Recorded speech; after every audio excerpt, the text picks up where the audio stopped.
I'm Sarah, 31, and I work as an interior designer. My husband Raphael and I bought our forever home 3 years ago, a mid-century ranch tucked into a quiet cul-de-sac where the biggest excitement is whose lawn is the greenest. The house had great bones, but inside it was stuck in the 1970s. Brown carpet, wood paneling, popcorn ceilings, the works. We decided to fix it up slowly, one room at a time, whenever we could afford it. Now, after years of patience, budgeting, and DIY weekends, we were finally down to the most important space, the kitchen. I'd been designing this kitchen in my head since the day we toured the house. I sketched out mood boards on napkins, pinned every possible backsplash on Pinterest, and even collected cabinet handles in a mason jar like they were souvenirs. My vision was clean, warm. Moroccan-style tile for the backsplash, soft under cabinet lighting, pale quartz countertops that reflected sunlight, and custom cabinetry with deep drawers for my cast iron pans. The budget was tight. We'd saved about $27,000 over the last year and a half, but I knew how to stretch it. Then Raphael threw a wrench into everything. He suggested we let his sister help out with the renovation. Avery is 27, and she works as a general contractor's assistant. Depending on who's asking, she's either practically a licensed builder or still figuring things out. Her job history changes as often as her hair color. I've never fully trusted her, especially when she talks like she invented drywall, but Raphael was convinced she'd matured.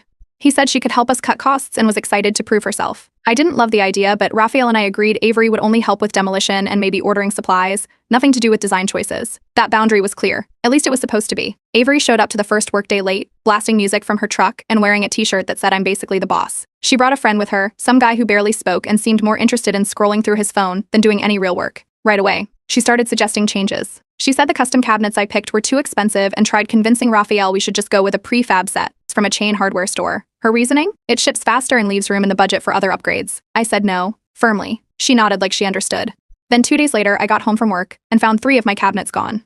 In their place were mismatched prefab boxes, shorter, flimsier, and already dented. Avery claimed my order was delayed indefinitely, so she took initiative. I checked my email. There were no delays. She hadn't even placed the order. When I confronted her, she smirked and said, "Your budget's too ambitious, Sarah. You're designing for Pinterest, not reality." Raphael tried to smooth it over by saying maybe we could compromise.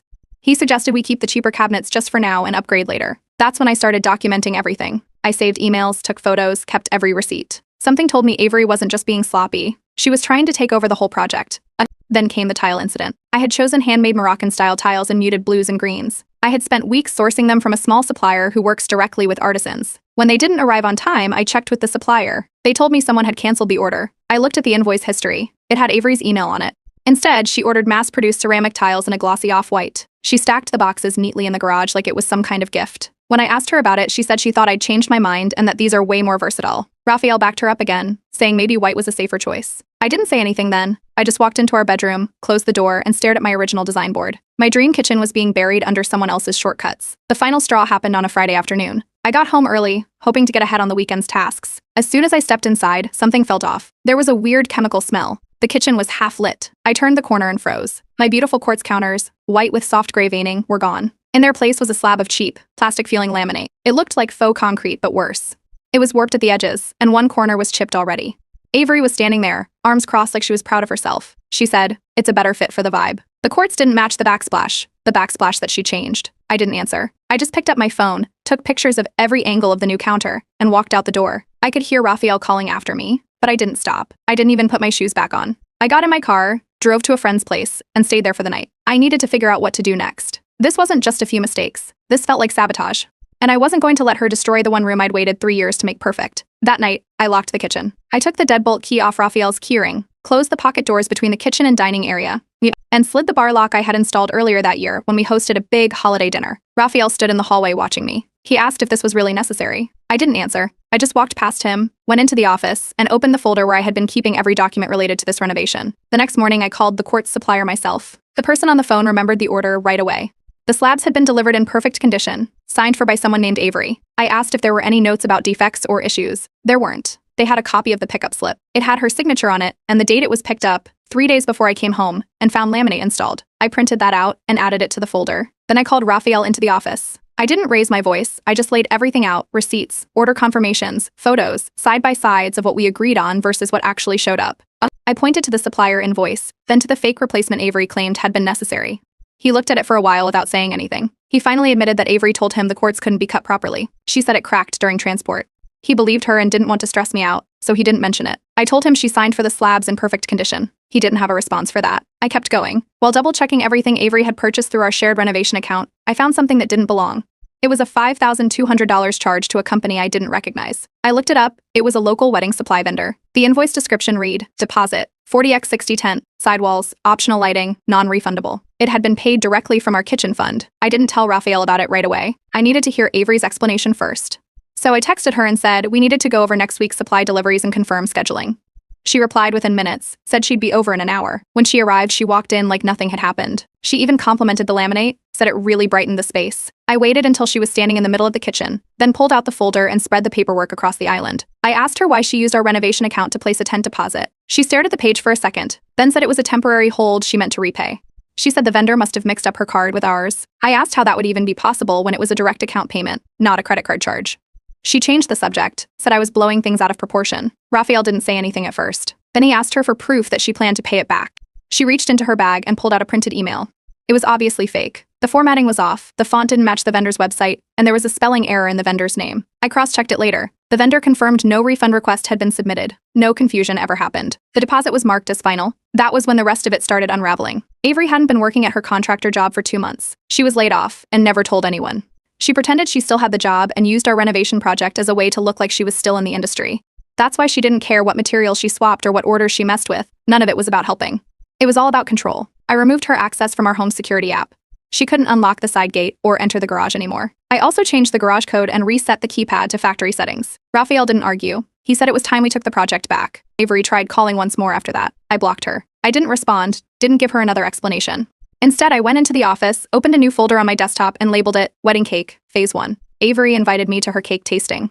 After everything that had happened, the counters, the cabinets, the wedding tent money, I expected silence. But instead, she sent me a chipper message with a pastel pink flyer attached. Cake samples, champagne, and a preview of her big day. She even included a line about hoping this could be a fresh start. I said yes. 2 days before the tasting, I called the bakery listed on the flyer. The head baker picked up. She recognized my name right away. Her team had hired me 2 years ago to redesign their storefront. I told her I needed a favor. Not a huge one, just one of the test cakes. I asked if it could be gluten-free with an edible fondant sculpted to mimic concrete. I said it was for a design reference. She didn't ask more. She said she had just the thing. The day of the tasting, Raphael and I arrived first. He wasn't thrilled about being there, but he still wanted one last try at keeping the peace. I didn't argue. Avery walked in 10 minutes later with 2 friends I'd seen before but never spoken to. One of them was already filming the bakery interior on her phone. The cakes were set up on a table by the window. 4 flavors, each on its own little pedestal: traditional, vanilla bean, citrus silk, and GF option. All were decorated in muted wedding tones, except the last one. It had a matte, slate gray exterior with a subtle marbled texture. And Avery went straight for the gluten-free cake. She always calls herself sensitive to gluten when it suits her, though I've seen her demolish a breadbasket before appetizers even arrive. She cut into it confidently, all smiles, until her knife stopped halfway through. It made a loud scraping sound. Her friends leaned in. She tried again. This time she used more force. The blade bent slightly and barely made it through the center. The baker stepped in right on cue. She explained that this particular cake was part of a modern texture experiment, inspired by industrial design trends. She apologized if it wasn't Avery's style. One of Avery's friends spat her bite into a napkin. Avery pushed her plate away like it had offended her. The other cakes were untouched. Raphael turned to me during the chaos and whispered, "Guess she likes things hard." I didn't say anything, just sipped my champagne. Avery stood up and knocked her chair sideways. She stormed toward the door, yelling about how people keep sabotaging her wedding, and how she can't trust anyone with anything. Her 2 friends followed, one still filming. On the drive home, Raphael stared out the window for most of the ride. Halfway back, he asked if I had something to do with the cake. I turned up the radio and tapped the steering wheel. Later that night, while going through the kitchen design files on my laptop, I noticed something strange. A new follower had saved a bunch of my recent project photos. I clicked the profile. It was a Pinterest account, private, but still traceable to Avery's email. Her wedding board was filled with ideas using my original kitchen colors. Same tile palette, same gold accented fixtures, even the same pendant lights I picked out for our island. That was when it clicked.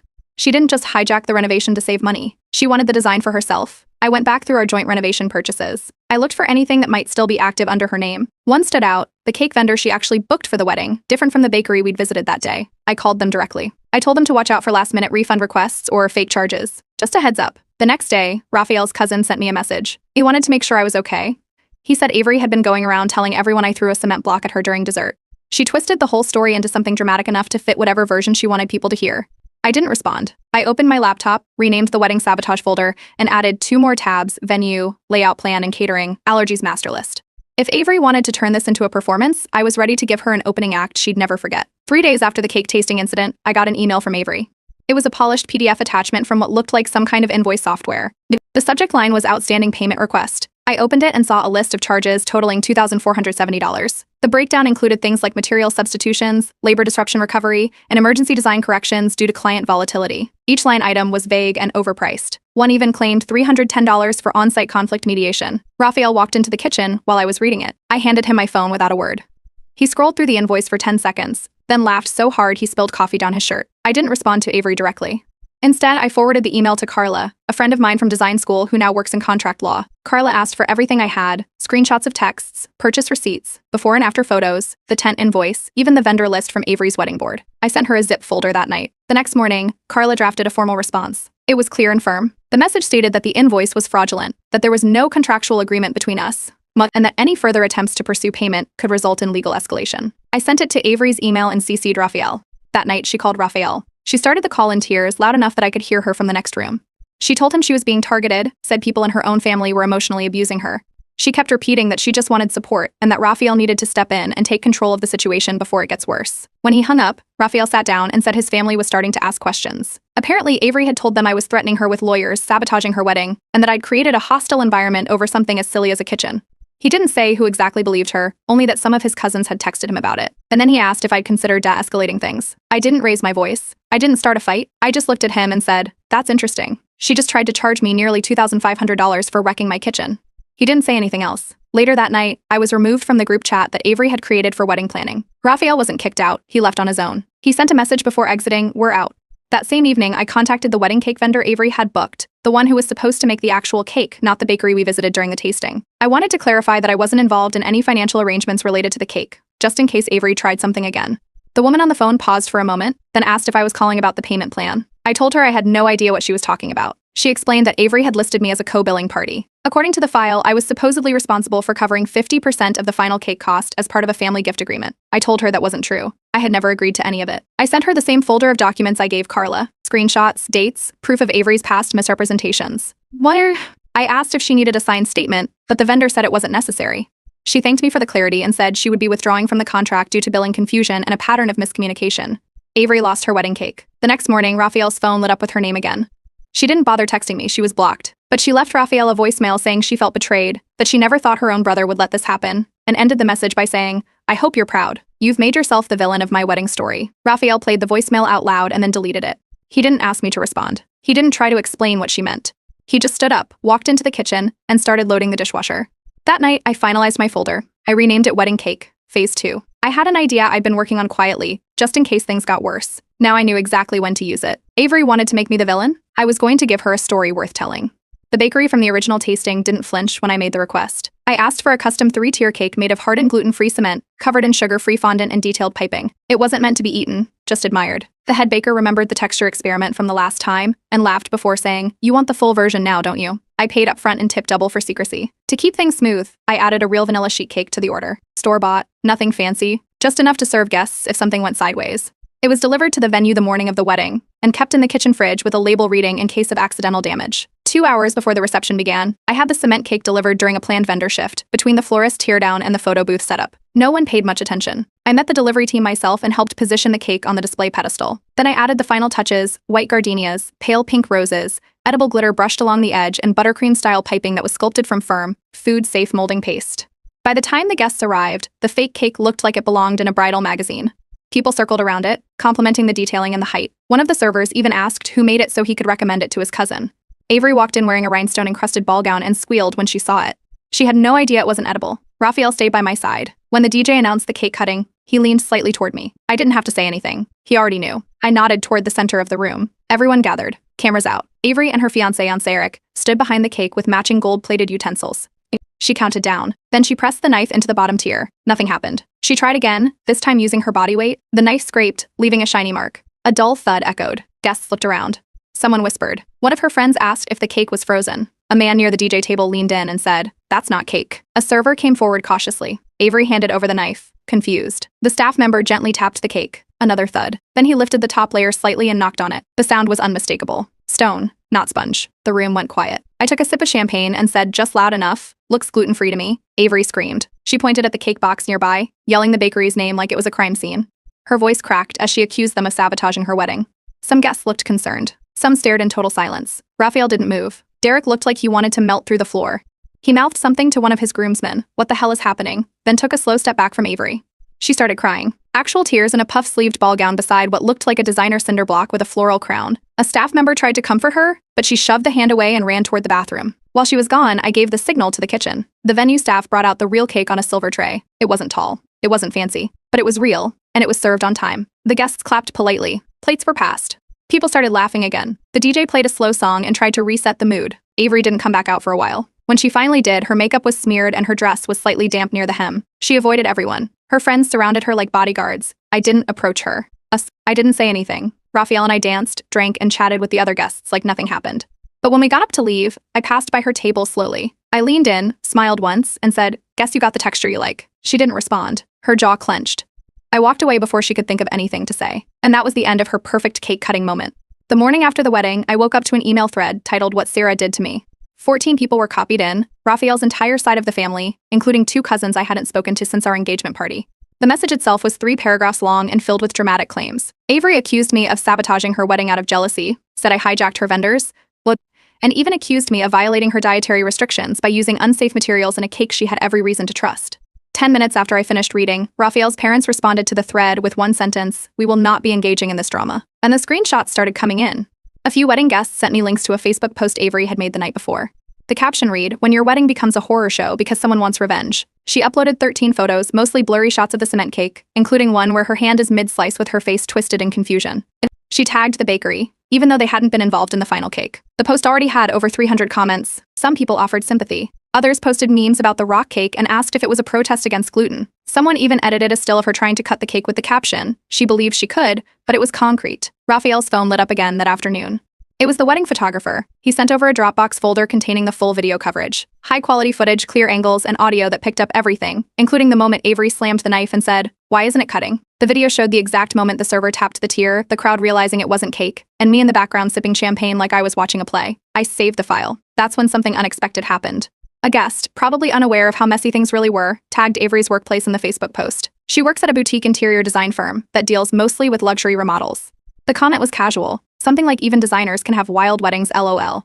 But it was enough. By the end of the day, Avery had edited the post's caption. She claimed the cake was a surprise joke from a friend that went too far and insisted it was meant to be funny, but timing got messed up. The tone shift was obvious. She deleted several comments, turned off tagging, and tried to walk back everything. I didn't let it slide. Using an anonymous email account, I sent the footage directly to her firm's general contact email. I explained, factually and with screenshots, that she had a pattern of lying about vendor interactions, submitting false invoices, and publicly blaming businesses for things they weren't involved in. I didn't mention the family angle. I kept it professional. 2 days later, her LinkedIn changed from design manager at Ambry Company to freelance consultant. Derek didn't post anything from the wedding. Not a single picture. He untagged himself from every album Avery uploaded and quietly unfollowed her bakery account.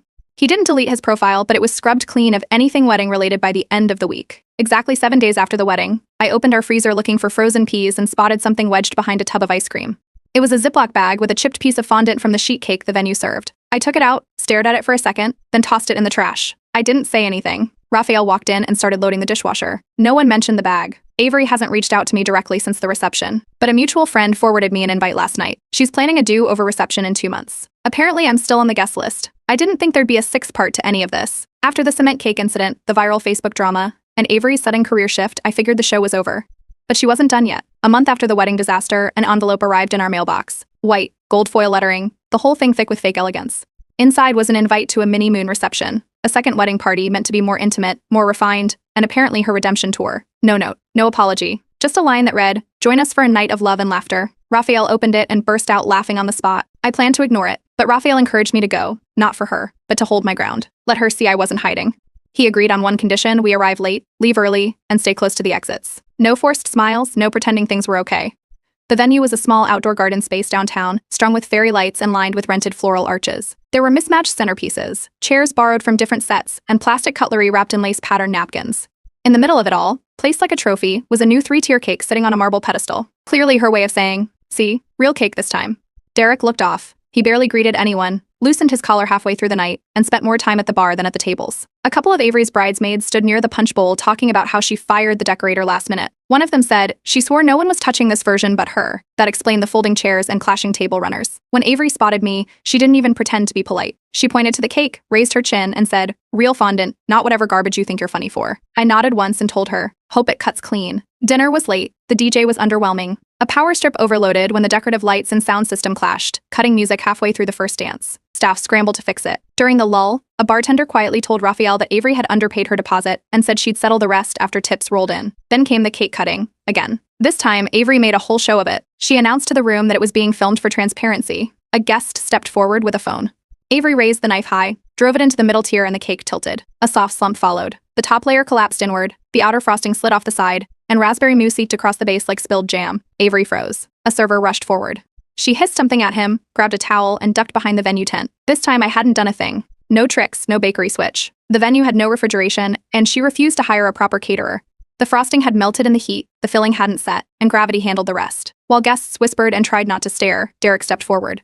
He looked around the crowd, took a deep breath, and said, "Avery, I love you, but I can't do this again. We're done." Then he set his drink down and walked out, just like that. On her second wedding night, no one moved for a few seconds. Then someone near the back clapped once. Another guest poured more champagne and muttered something about needing stronger liquor. I stood there watching, not shocked it happened, just amazed how little it took. On the ride home, neither Raphael nor I said anything for 5 straight minutes. Then he turned to me and said, "You didn't even have to bring cement this time." The next morning, Raphael told me she had texted him one last dramatic message. She accused me of cursing the wedding and the marriage and claimed I brought bad energy that poisoned her event. I told him I didn't want to hear another word about it. He deleted the message and hasn't brought her up since. A week later, her Pinterest wedding boards were gone. Her design Instagram was locked. The honeymoon never happened. No more posts about married life or new beginnings. Just silence. Meanwhile, my kitchen is finished. Every cabinet, every tile, every light switch exactly the way I planned. Quartz counters. Moroccan backsplash. Under cabinet lighting that clicks on with a touch. No interruptions, no surprise substitutions. When we visited Raphael's parents last week, his father greeted me at the door and asked, "Still baking cakes?" Then handed me a plate of cookies and started laughing. I don't feel bad. Not once. I didn't ruin Avery's wedding. I didn't destroy her cake. All I ever did was let her do what she's always done, take control, cut corners, and implode. This time, I just let the mess stay where it landed.